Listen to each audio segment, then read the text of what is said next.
bakura baramutsa mwebwe mwese mudukurikira, nizeye ko mwamaze kugira subscribe canke abone kuri uwo wese yari yiteze igikorwa canje canke wundi ahorana nanje. Abenga mu vy'imibano n'ukungene umuntu yigenza, psychologue baremeza ko iyo umuvyeyi yibungenze agaturubikwa, ibibazo agira bishikira umwana wiwe ari munda, bivuze ngo yibungenze. Ibi ni navyo vyashikiye Pedro Rodriguez Filo, umwicanyi yica abandi bicanyi. Uyu munsi tugiye kugaruka ku buzima n'amateka atangaje yaranze uno mugabo yahawe n'akazina ka Pedro Matador. Yishe wenyene abantu bari hagati ya 70 n'ijana mu myaka mikeya gusa yamaze kw'isi, ndetse n'ubu akiri kw'isi, ariko kaba yabarahindutse. Abahinga barerekana ko amahitamwo umuntu agira niyo yerekana uwo ariwe. Every major decision made human brain undergo in the physical change over time. Hari abicanyi bagiye bahaba, ariko uwe aratangaje kuko yica abandi bakoze amabi, aho yahawe n'akazina ka Matador mu rurimi rw'igiportugal bisigura umwicanyi. Nawe si uyundi kuko nabwo yitwa Pedro Rodriguez Filo, yavukiye i Santa Maria Rita Sapchai muri Brazil ku wa 17 z'ukwezi kwa gatandatu mu mwaka wa 1954. Bivuze ko afise imyaka 66 gusa. Yatanguye gufungwa afise imyaka 18 mu mwaka wa 1973 yagirizwa ubwicanyi. Ubwo mama wiwe yari yibungenze, yari yamwibungenze, se wiwe yakunda agacupa cyane bikwiye, yaje kumukubita ndetse mu gihe bariko bagwana amuta hasi, aho nyina wiwe yaguye kuri uno mwana Pedrigo, bituma avuka afise ahantu hahombagaye mu gahanga kiwe. Ivyo kwicana rero vyaciye bitangura kwibonekeza mu gihe yari afise imyaka 13. Bariko bashwana na muvyara we, yaje kumusunika ahari gisonge c'igikaju batemye nabi, uwo aba arasezeye isi.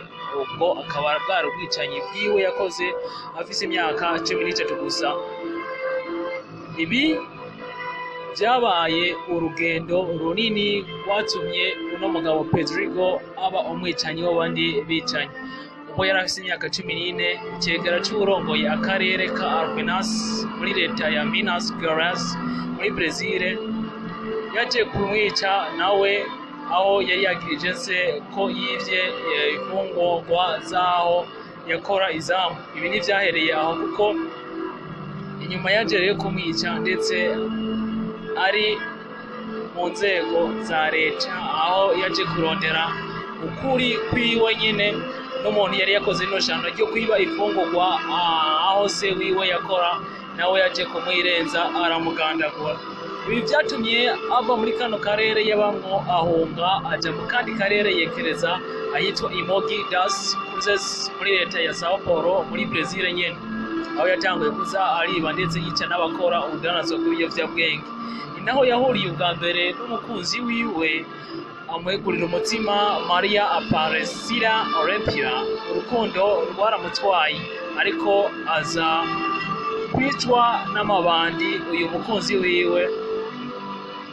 Ibi rero vyatumye uno mugabo Pedro yironderera ukuri, aho yagiye yica, akubita, akubagura buri muntu wese yikeka ko yoba yarimwo mu boyishe umukunzi wiwe Maria Aparecida Orempia.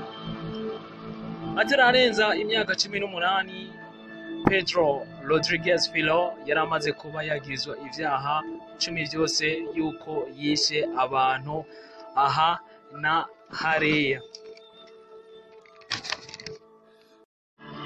Inyuma y'agahinda yari amaze kumva atewe no kubura umukunzi wiwe, yaje kumva inkoro mbi yaje yiyongera mu bintu yari asanzwe arimwo muri icyo gihe, aho se wiwe yaje kwica nyina amutemaguye.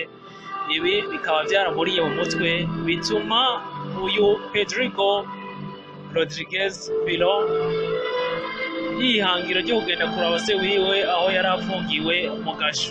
Ni nako yatwaye imbogitsa, nawe amuzibura incuro 200 zose, arangije amukuramo umutima arawuhekenya, ndetse arangije aracira. Ibi vyatumye nawe afatwa arafungwa kuwa 24 z'ukwezi kwa gatanu umwaka w'igihumbi kimwe n'amajana icenda na mirongo irindwi na gatatu mu gihe yari afise imyaka 18. Mu gihe yari mu gasho, imfungwa nazo zagiye zibona amabwa kuko imfungwa zishika 47 zose zarishwe. Ibi vyatumye yagirizwa ivyaha birenga 400 vyose ko ari we yabikoze, ndetse asabirwa no gufungwa umunyororo w'imyaka 128. Amategeko y'ikino gihugu ariko avuga yuko ata muntu ashobora kurenza imyaka 30. Arivyo vyatumye mu mwaka wa 2003 agabanirizwa igifungo, ariko yagirizwa ibindi vyaha 128.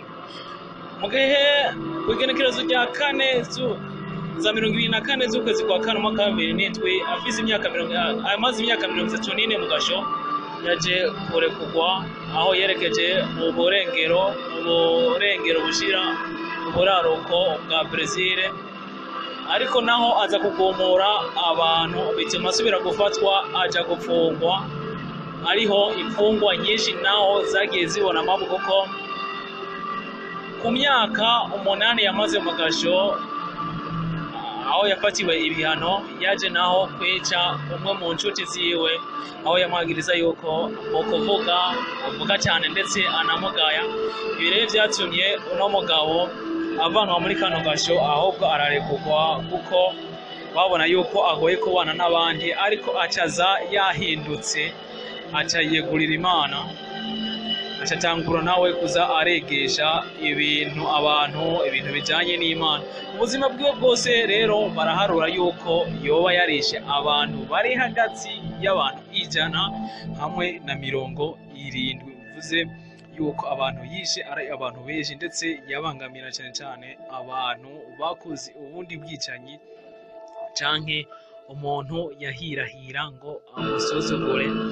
Baye bakunzi ba Ijwi TV, amakuru n'umunsi tugufitiye twaguteguriye, ndetse nizeye ko washoboye gutahura. Ariko ja muri commentaire twandikire, ese wumva bino bintu no muntu wewe wamuwakiriye gute, wewe ubiha isiguro ki? Uzagira subscribe rero nakanya keza ko kubikora kugira ngo amakuru tuguha twereke nyene yuko twabanye neza na Gawane. Mugire ibihe vyiza. Thank you.